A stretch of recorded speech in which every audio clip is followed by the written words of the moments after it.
Hi there, and welcome to Monday Mindsets. I'm Mark Peebles, here to help you get your mindset right for the week. I want to encourage you to subscribe to our YouTube channel. It is at It's Mark Peebles. That's where you're going to get Monday Mindsets.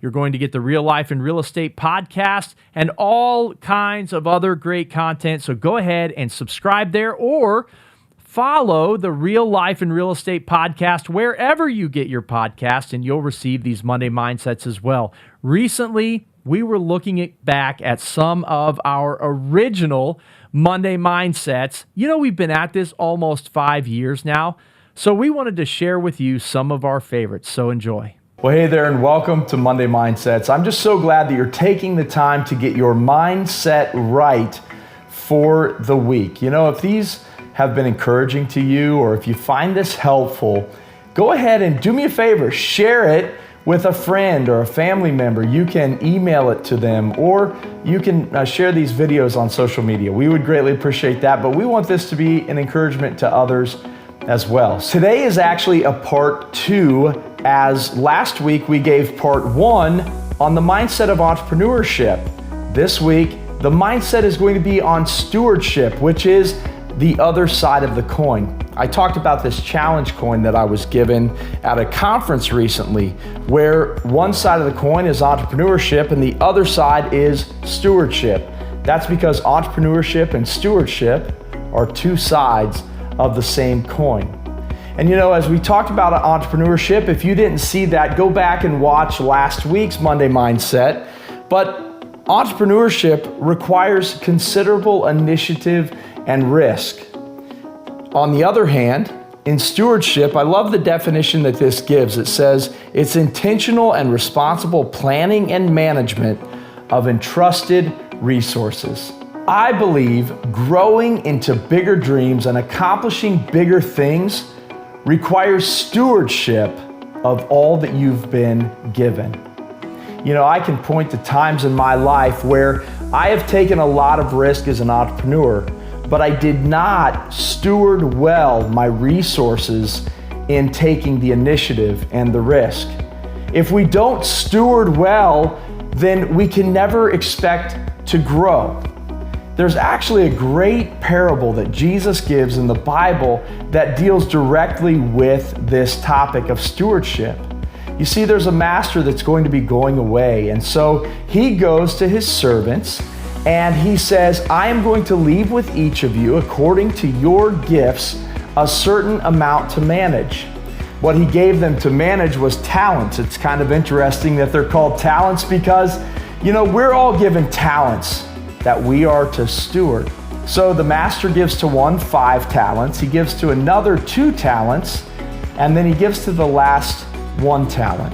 So the one that he gave the 5 talents, he goes out and he invests it wisely and he traded with it, and he actually doubled those 5 talents to 10. Same with the one that he gave the 2 talents. He was very wise with it, and he goes out and invests it, and he is able to return to the master 4 talents. But to the one that he gave the 1 talent, he goes out and he buries it in the ground because he was afraid of losing it. You see, that entrepreneurial mindset takes the initiative and risk, but he didn't take any risk with the master's talents because he was afraid of losing it. Therefore, he did not steward it well. So when the master returns, he comes to his servants to find what they did with his possessions. And I love what it says here. He comes to the one who turned the 5 into 10, and the one that turned the 2 into 4, that doubled their investment on behalf of the master. And I love what he says. He says, well done, good and faithful servant. You have been faithful over a little. I will set you over much. Enter into the joy of the master. But then to the last one that buried the talent, who was afraid to go out and take the risk because he was partially afraid of his master. He was afraid to disappoint his master. His master ended up taking the 1 talent that he had and he gave it to one of the other servants because he knew he could trust the other servants to steward that talent well. I really believe that in life, we are called to steward our business well, but we're also called to steward our relationships well. And we are called to take all that we have been gifted with and grow in those opportunities.